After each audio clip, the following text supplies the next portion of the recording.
প্ৰসংগ UPPL BPF একত্ৰীকৰণ।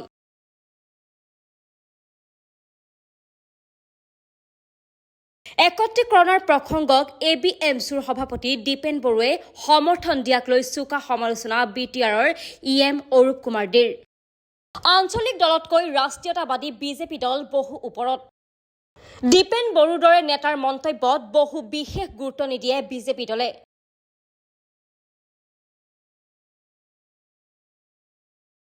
দুই দলৰ একত্ৰীকৰণে বিটিআৰত কেনে ফল দিব সেয়া নিৰ্বাচনৰ পাছতহে হ'ব লক্ষণীয়। বিটিআৰত কাৰ চৰকাৰ গঠন হ'ব সেয়া দীপেন বড়োৱে কৈ লাভ নাই। ৰাইজতকৈ দীপেন বড়ো কোনো গুণেই শ্ৰেষ্ঠ নহয়।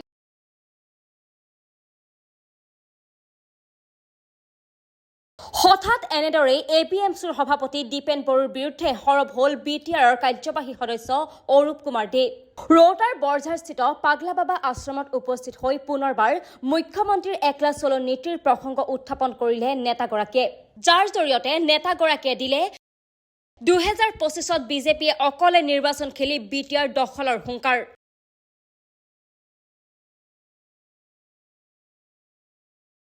বড়ো জাতীয়তাবাদৰ স্বাৰ্থত ইউপিপিএল বিপিএফৰ একত্ৰীকৰণৰ প্ৰসংগক এবিএমচিৰ সভাপতি দীপেন বড়োৱে দিয়া সমৰ্থনক লৈ সোচ্চাৰ নেতাগৰাকী।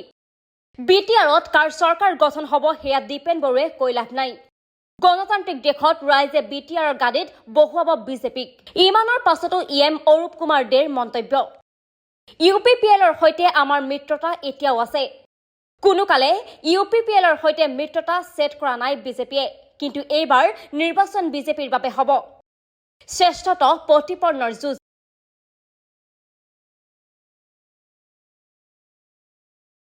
যি কি নহওক 2025ত বিটিআৰ দখলৰ বাবে কোনো ধৰণৰ ক্ৰুটি এৰি দিয়া নাই বিজেপিয়ে। এতিয়া প্ৰশ্ন হৈছে, বড়ো জাতীয়তাবাদৰ স্বাৰ্থত ইউপিপিএল বিপিএফ একেলগ হলে ক্ষতি হ'ব নেকি বিজেপিৰ?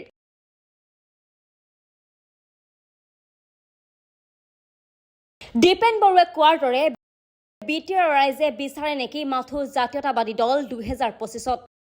বিটিআৰ ৰাইজে ৰাষ্ট্ৰীয়তাবাদী দলক বিটিআৰত দিবনে স্থান, সেয়া হ'ব লক্ষণীয়।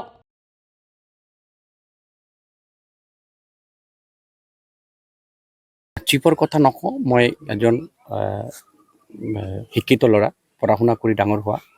তো মই সৰু থাকোঁতে এটা গান শুনিছিলোঁ, আৰু যোনে গানটো লিখিছিলে তেখেত আছিল বিশ্বকবি ৰবীন্দ্ৰনাথ ঠাকুৰ।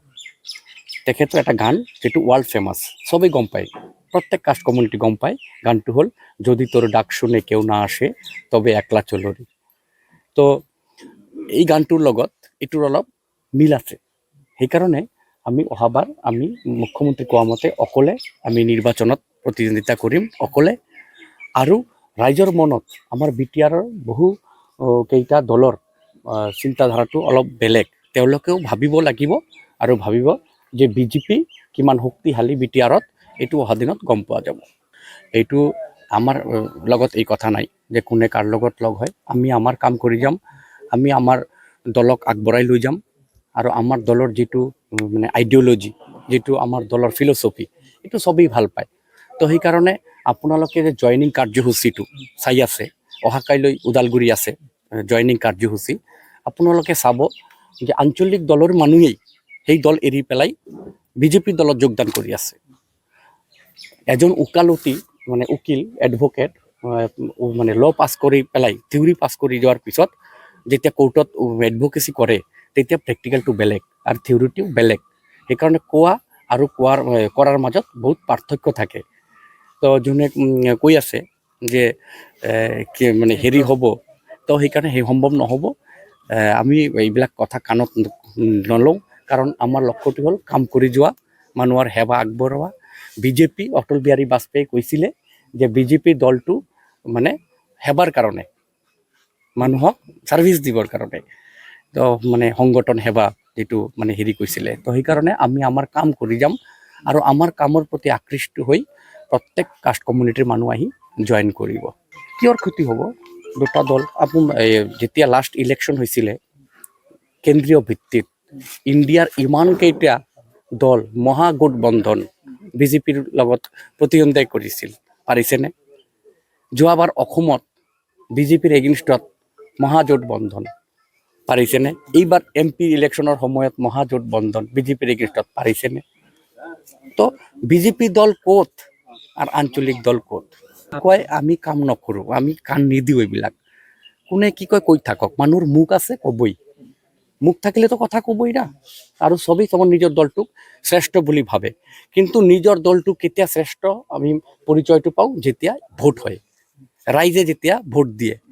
মই মোৰ দলৰ সংগঠন কিমান শক্তিশালী, আমাৰ ভেটি কেনেকুৱা শক্তিশালী, এইটো ৰাইজৰ ওপৰত। আৰু সেইটো মানে টাইম হ'ল যেতিয়া নিৰ্বাচন হয়, কাৰণ ৰাইজেই এই ডেমক্ৰেচিত মানে ৰাইজেই ৰজা।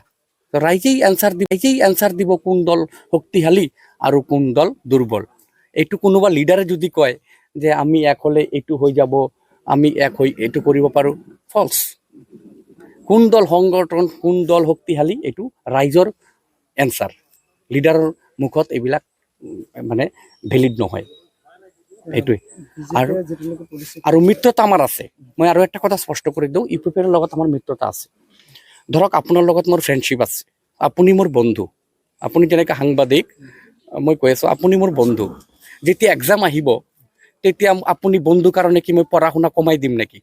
মই সদায় বিচাৰিম যে আপোনাতকৈ মই যাতে মাৰ্ক বেছি পাওঁ। বন্ধুৰ ক্ষেত্ৰত আছে, যেতিয়া এক্সাম আহিব তেতিয়া মই ভাবিম যে মেথামেটিক্সত এক্সামত মই আপোনাতকৈ নাম্বাৰ বেছি ল'ম। কোনে মেধাৱী ছাত্ৰ এইটো আমি পৰিচয় কৰিম দুজনৰ মাজত। এতিয়া আপোনাৰ মিত্ৰতা আছে কাৰণে কি মই বহি থাকিম নেকি? মই যে কিমান মেধাৱী এইটো আপোনাক বুজাব নালাগিব? এইটো বিজেপি দখল নকৰে। ভোটদান কৰিব ৰাইজ, ৰাইজে ভোট দিব, ৰাইজে চৰকাৰ আনিব। ৰাইজে কাক চৰকাৰ আনিব এইটো সময়ৰ কথা মই ক'লো। দল মানে কি? দল মানেই চৰকাৰ, চৰকাৰ মানেই দল, আৰু দল মানেই ৰাইজ, ৰাইজ মানেই দল। তো চৰকাৰ বিজেপি দখল কৰিব না কি কৰিব সেইটো মই ক'ব যোৱা নাই। মই কৈছোঁ যে ৰাইজে বিচাৰ কৰিব কাক BTCত আনিব। এইটো time will speak in perfect time that which government will rule in BTC upcoming 2025.